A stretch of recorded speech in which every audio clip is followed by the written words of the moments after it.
야곱이 애굽에 곡식이 있음을 보고 아들들에게 이르되 너희는 어찌하여 서로 바라보고만 있느냐. 야곱이 또 이르되 내가 들은즉 저 애굽에 곡식이 있다 하니 너희는 그리로 가서 거기서 우리를 위하여 사오라. 그리하면 우리가 살고 죽지 아니하리라 하니 요셉의 형 10사람이 애굽에서 곡식을 사려고 내려갔으나 야곱이 요셉의 아우 베냐민은 그의 형들과 함께 보내지 아니하였으니 이는 그의 생각에 재난이 그에게 미칠까 두려워하였더라. 이스라엘의 아들들이 양식 사러 간 자 중에 있으니 가나안 땅에 기근이 있음이라. 그때 요셉이 나의 총리로서 그 땅 모든 백성에게 곡식을 팔더니 요셉이 형들이 와서 그 앞에서 땅에 엎드려 전하매 요셉이 보고 형들인 줄 아나 모른 체하고 엄한 소리로 그들에게 말하여 이르되 너희가 어디서 왔느냐. 그들이 이르되 곡식을 사려고 가나안에서 왔나이다. 요셉은 그 형들을 알아보았으나 그들은 요셉을 알아보지 못하였더라. 요셉이 그들에 대하여 꾼 꿈을 생각하고 그들에게 이르되 너희는 정탐꾼들이라 이 나라의 틈을 엿보려고 왔느니라. 그들이 그에게 이르되 내 주여 아니니라. 당신의 종들은 곡식을 사러 왔나이다. 우리는 다 한 사람의 아들들로서 확실한 자들이니 당신의 종들은 정탐꾼이 아니니이다. 요셉이 그들에게 이르되 아니야. 너희가 이 나라의 틈을 엿보러 왔느니라. 그들이 이르되 당신의 종 우리들은 12형제로서 가나안 땅 한 사람의 아들들이라. 막내 아들은 오늘 아버지와 함께 있고 또 하나는 없어졌나이다. 요셉이 그들에게 이르되 내가 너희에게 이르되 너희는 정탐꾼이라 한 말이 이것이니라. 너희는 이같이 하여 너희 진실함을 증명할 것이다. 바울의 생명으로 맹세하노니 너희 막내 아우가 여기 오지 아니하면 너희가 여기서 나가지 못하리라. 너희 중 하나를 보내어 너희 아우를 데려오게 하고 너희는 같이 있으라. 내가 너희의 말을 시험하여 너희 중에 진실이 있는지 보리라.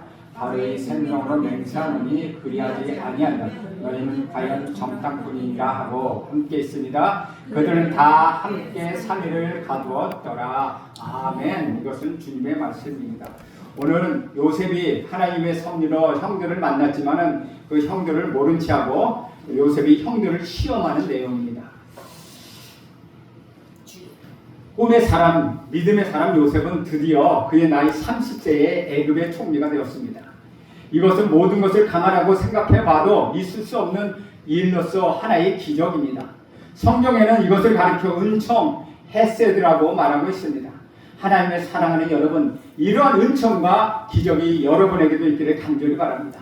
꿈의 사람, 믿음의 사람 요셉을 생각해보면 우리도 이러한 꿈을 꾸고 믿음을 갖게 될 것을 기대하게 됩니다.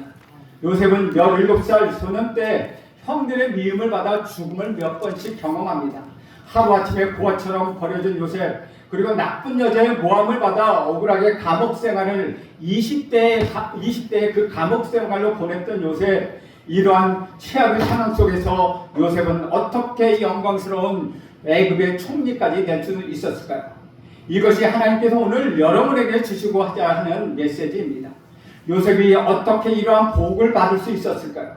그가 똑똑하고 잘났다기보다는 하나님이 그와 함께 하고 있다는 표현이 적실하다고 할 것입니다. 하나님이 그와 함께 있을 때 그의 지혜와 총명과 인정이 살아났고 그의 삶 속에는 복이 있었습니다. 복 받을 수 있는 많은 은총이 여러분에게도 있습니다. 어떤 사람은 그것을 죽여버리는 사람이 있고 또 어떤 사람은 그것을 잘 살려서 끝까지 하나님께 영광을 돌리는 사람이 있습니다. 요셉은 하나님이 기뻐했던 사람, 하나님의 영에 감동된 사람이었습니다. 그는 어떤 경우에도 정직했습니다. 그리고 어렸을 때부터 그는 꿈을 먹고 자랐습니다. 하나님이 주신 꿈 그는 결코 소홀히 여기지 않았습니다. 사랑하는 여러분, 주님이 주신 음성을 마음에 새기시기 바랍니다. 주님이 주시는 감동이 있어야 합니다. 오늘날 여러분이 말씀을 읽을 때, 여러분이 설교를 들을 때, 여러분이 예배할 때, 여러분이 기도할 때 하나님이 주시는 감동이 있어야 합니다. 여러분 그것을 버리지 마십시오. 그것은 지나가는 사건으로 만들어 버리지 마십시오. 그것을 가슴에 품으십시오. 그것을 마음속에 깊이 간직하십시오. 언젠가는 그 꿈이 아름답게 이루어진다는 사실은 우리는 오늘 요셉을 통하여 배울 수가 있다는 것입니다. 요셉에게는 환경의 변화가 많았습니다. 그러나 요셉은 하나님을 한 번도 원망한 적이 없습니다. 우리에게도 환경의 변화가 일어날 때가 많습니다. 어려울 때, 억울할 때, 분할 때도 있습니다. 저는 이 점을 배우고 싶다는 것입니다. 하나님을 원망하고 싶은 상황에도 하나님을 원망하지 않게 하시고, 사람들이 미워할 때도 원망하거나 불평하지 않는 마음, 그 믿음을 주옵소서. 이것이 바로 복음의 씨앗입니다. 요셉의 인생의 철학은 성실입니다. 그는 어느 곳에서나 삶의 태도를 바꾸지 않았습니다. 이익을 볼 때나 손해를 볼 때나 그의 성실함과 그의 신실함에는 변함이 없었다는 것이죠. 꿈을 가진 사람에게는 고난이 찾아옵니다. 그러나 동시에 기회도 찾아옵니다. 요셉은 이 기회를 놓치지 않았습니다. 여러분 앞에 지나가는 수많은 복의 기회를 놓치지 마십시오. 그것을 꼭 붙드십시오. 믿음이 있는 사람, 신실한 사람에게는 그 기회가 보이는 것입니다.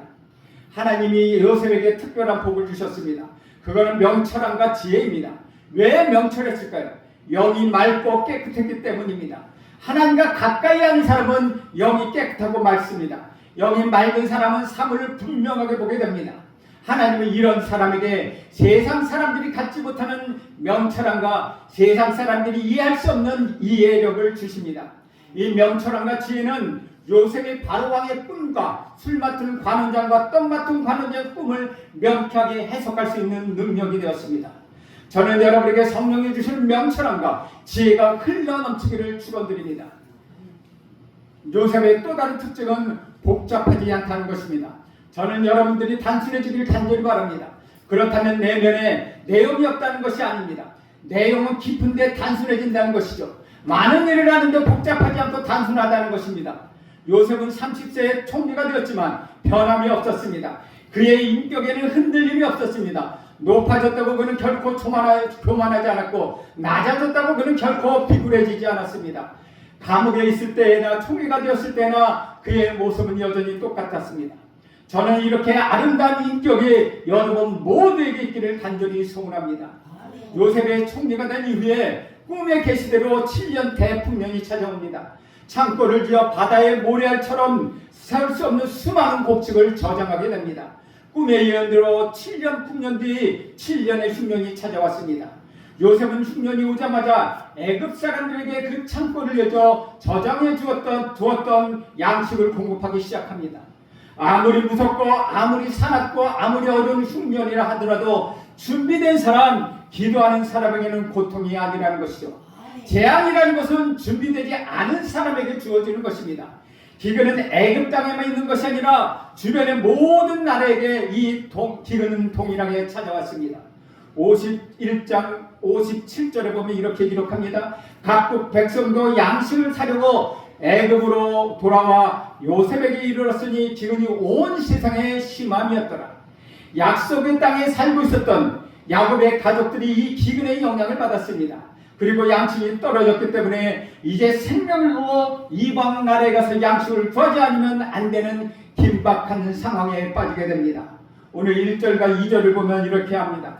그때 야곱이 애굽에 곡식이 있음을 보고 아들들에게 이르되 너희는 어찌하여 서로 보고만 있느냐? 야곱이 또 이르되 내가 들은즉 저 애굽에 곡식이 있다 하니 너희는 그리로 가서 거기서 우리를 위하여 사오라. 그리하면 우리가 살고 죽지 아니하리라 라고 말하고 있습니다. 야곱이 살고 있는 땅에 극심한 가뭄이 발생하여서 애굽에 가서 양식을 사오지 않으면 안 될 상황이 되었습니다. 여기서부터 하나님의 오묘하고 놀라운 섭리가 시작되는 것입니다. 기근이 있다는 것은 무엇을 의미하는 것입니까? 그러나 이 사건이 하나님의 손에 주어진다면 놀라운 섭리가 나타나는 것을 우리는 보게 됩니다. 하나님이 무서운 기근을 이용하셔서 형들이 요셉을 만나게 하는 계기로 만들어 주셨습니다. 이것은 요셉의 형들도 전혀 예상하지 못했던 의외의 사건이었습니다. 3절에서 5절을 읽으면 이렇습니다. 요셉의 형 10사람이 애굽에서 곡식을 사려고 내려갔으나 야곱이 요셉의 아우 베냐민을 그의 형들과 함께 보내지 아니하였으니 이는 그의 생각에 재난이 그에게 미칠까 두려워함이었더라. 이스라엘의 아들들이 양식 사러 간 자 중에 있으니 가나안 땅에 기근이 있음이라. 애굽으로 양식을 사러 갔던 사람들은 야곱의 요셉을 요셉을 잊어버리고 노력하며 살아왔던 10명의 아들들이었습니다. 그러나 나중에 보면 그들은 결코 요셉을 잊지 못하고 있다는 사실은 우리는 알 수 있습니다. 그것을 숨기고 있을 뿐이고 그것을 잊어버리기를 원했던 것입니다. 어떤 사람에게는 자기 속에 끊임없이 일어나는 죄책감을 잊기 위하여 술을 마시기도 하고 도박을 하기도 하고 마약을 하는 등 다른 일들에 열심을 하면서 계속해서 불안하게 살아가고 있습니다. 요셉의 형들이 그랬다는 것입니다. 야곱은 요셉의 동생 베냐민마저 잃을까봐 두려워서 그를 애굽으로 보내지 않았습니다. 우리는 야곱의 모습을 통하여 아들을 잃어버린 아버지의 상처가 얼마나 큰지를 우리는 알 수가 있다는 것이죠. 6절에서 7절을 보겠습니다. 때에 요셉이 나라의 총리로서 그 땅 모든 백성에게 곡식을 팔더니 요셉의 형들이 와서 그 앞에서 땅에 엎드려 절하매 요셉이 보고 형들인 줄 아나 모른 체하고 엄한 소리로 그들에게 말하여 이르되 너희가 어디서 왔느냐? 그들이 이르되 곡식을 사려고 가나안에서 왔나이다. 여기서 우리가 재미있게 아주 재미있는 사실을 몇 가지 발견합니다. 첫째는 10명의 형제들은 요셉에게 와서 무릎을 꿇고 절을 했다는 것입니다. 17살 소년 요셉의 꿈이 그대로 이루어지고 있는 현장을 우리는 보게 됩니다. 요셉의 형들은 요셉이 꿈을 이루어진다는 사실을 모르고 요셉 앞에 와서 무릎을 꿇었습니다. 바로 이것이 하나님의 섭리라는 것입니다. 이것이 바로 하나님의 방법입니다. 요셉은 형들을 보고 즉시 그 형들인 줄 알아보았습니다. 그러나 요셉의 형들은 요셉인 줄 몰랐다는 것이죠. 요셉이라는 것은 그들은 꿈에도 생각하지 못했습니다. 이상한 장소에서 이상한 이유로 이상한 방법으로 만났다는 것입니다. 둘째는 우리는 여기서 배우의 역사시는 하나님의 손길을 보게 됩니다. 하나님의 섭리란 무엇입니까? 요셉과 그 형들을 만나게 하신 것에 있다는 것이죠.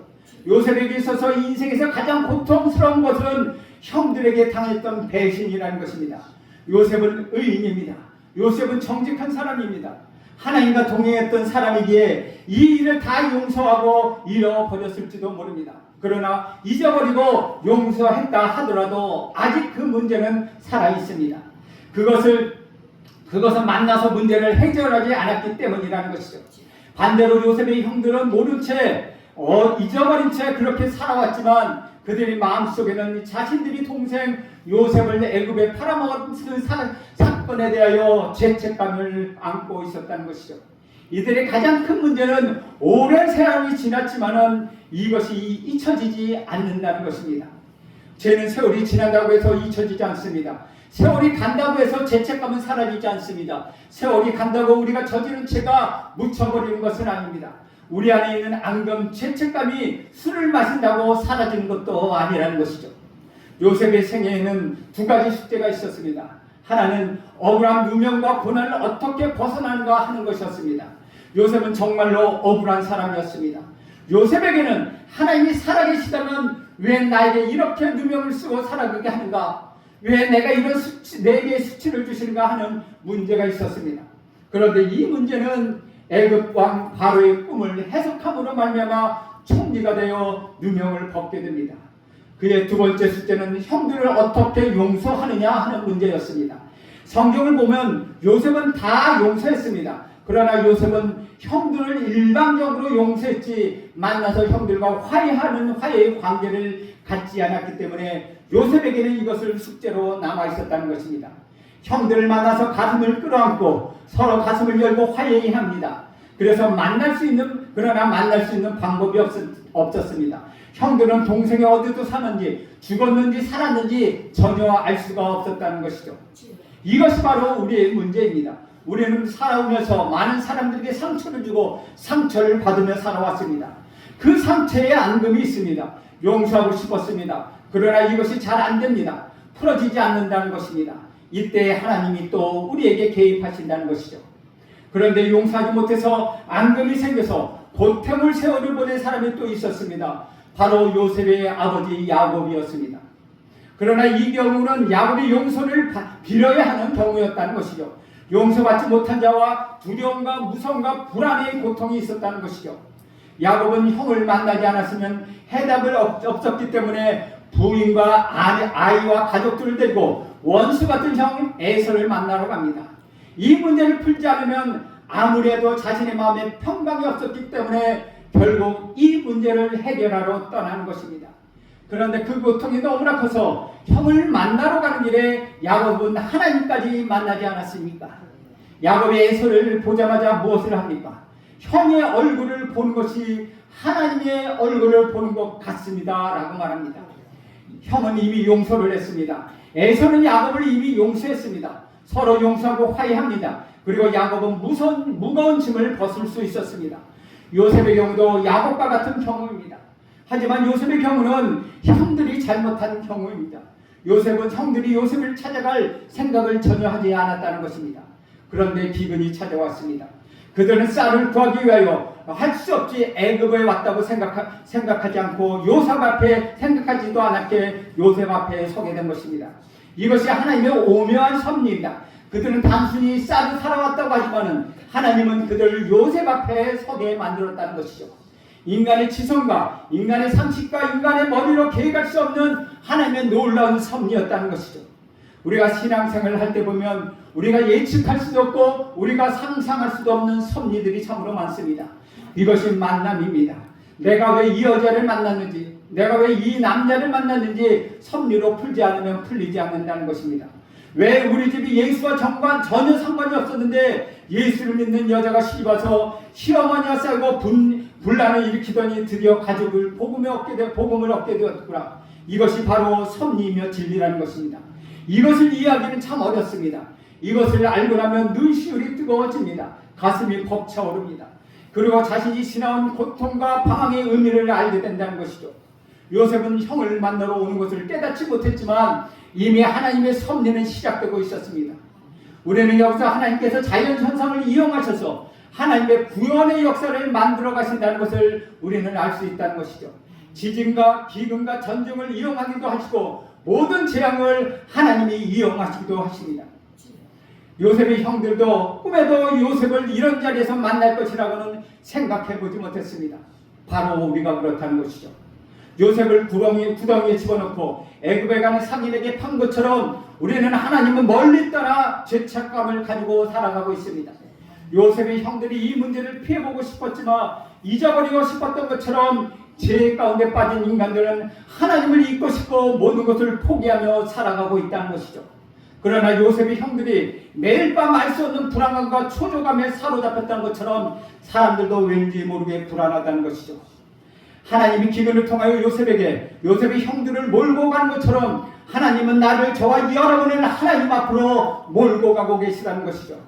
그런데 그분이 우리 예수님인 줄 우리는 몰랐다는 것입니다. 그분이 하나님의 아들인 줄 우리는 몰랐습니다. 마치 요셉의 형들이 요셉의 애굽의 총리인 줄 이해할 수 없고 상상할 수 없었던 것처럼 자신들 앞에 요셉은 있지만 요셉을 몰랐던 것처럼 내 앞에 여러분 앞에 예수님이 계시지만 하나님의 아들이며 나의 구원자라고 계시지만 우리는 그것을 몰랐다는 것입니다. 이 두 관계가 얼마나 비슷한지 모른다는 것이죠. 8절 말씀을 보면 이렇게 기록합니다. 요셉은 그의 형들을 알아보았으나 그들은 요셉을 알아보지 못하더라. 요셉은 형들을 금방 알아보았습니다.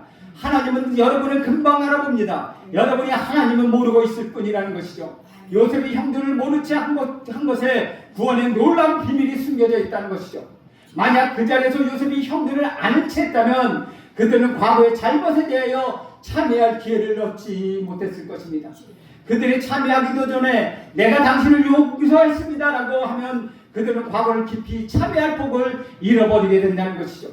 요셉이 그들을 용서했다고 말하면 형들은 그 말을 믿지 않고 저놈이 언제 나에게 포박하려나 언제쯤 내게 보복을 할 것인가 라고 그 생각을 갖고 있었다는 것이죠.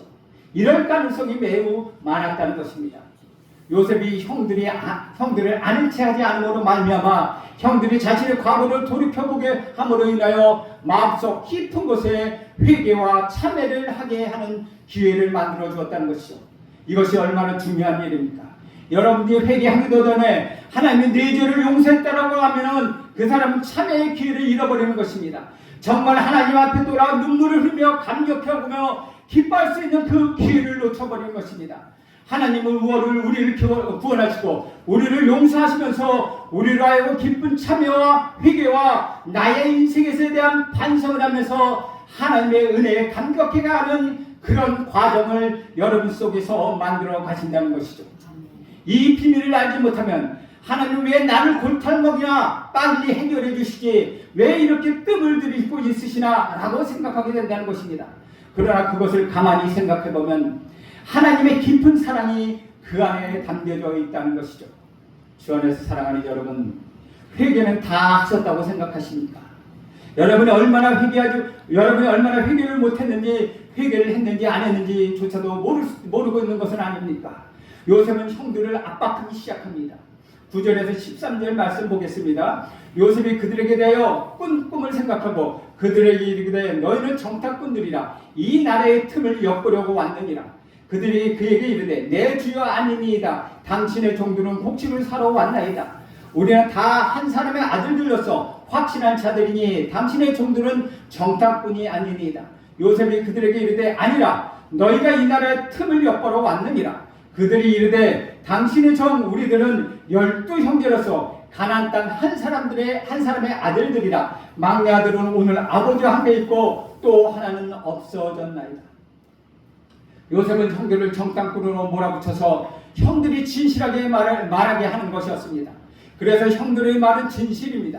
고난을 겪으며 진실을 통하게 됩니다. 압력을 받으면 진실이 나오게 된다는 것이죠. 요셉은 결국 정탐꾼으로 그들을 몰아붙였다는 것입니다.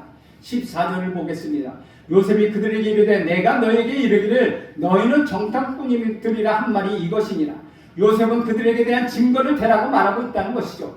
15절 17절을 보면 너희는 이같이 하여 너희 진실함을 증명할 것이라. 바로의 생명으로 맹세하노니 너희 막내 아우가 여기 오지 아니하면 너희가 여기서 나가지 못하리라. 너희 중에 하나를 보내어 너희 아우를 데려오게 하고 너희는 같이어 있으라. 내가 너희 말을 시험하여 너희 중에 진실이 있는지 보리라. 바로의 생명으로 맹세하노니 그리하지 아니하면 너희는 과연 정탐꾼이니라 하고 그들이 다 함께 3일을 가두었더라. 요셉의 형들은 더욱더 기가 막힌 고난에 빠져서 점점 잊어버렸던 그 요셉에 대한 사건을 토해내게 됩니다. 이것이 바로 우리는 내적 치유라고 얘기합니다. 그 상처를 안을 속에 꽁꽁 감춰보고 있으면 그 상처는 결코 치유되지 않습니다.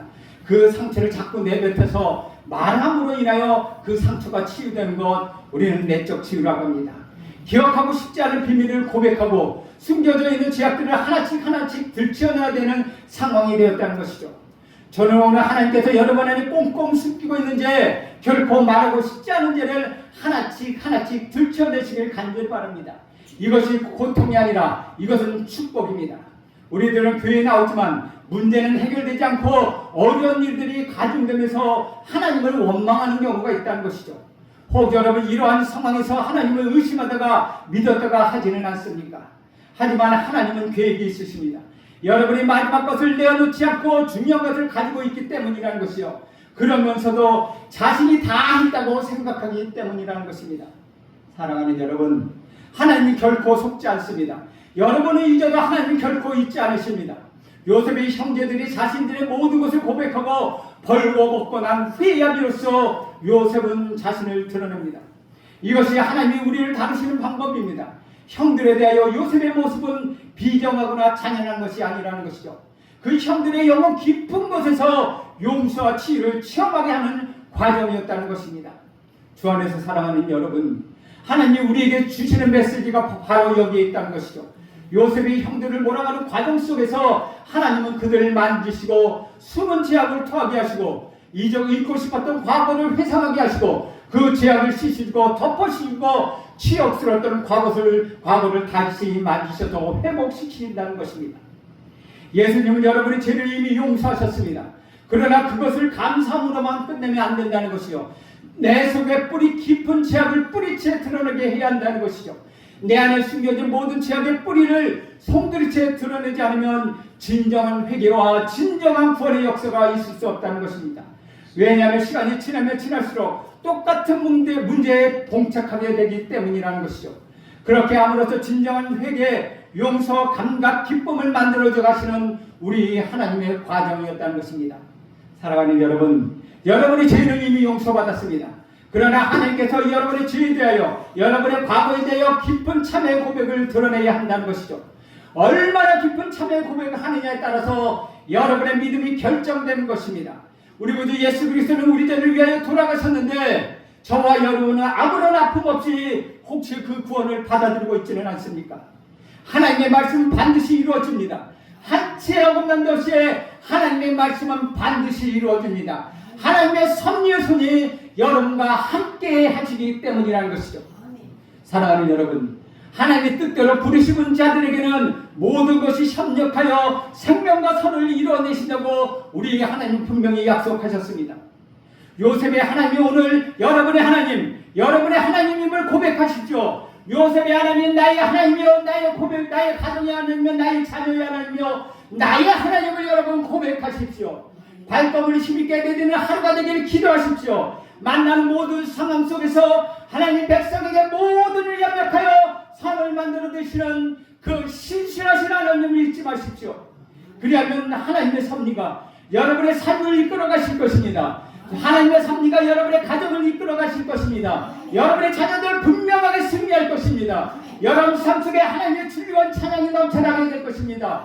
요셉과 같이 하나님의 섭리가 하나님의 간섭하심이 있을 때 여러분은 분명히 세상에서 승리하고 세상이 감당할 수 없는 하나님의 자녀로 살아가게 될 것입니다.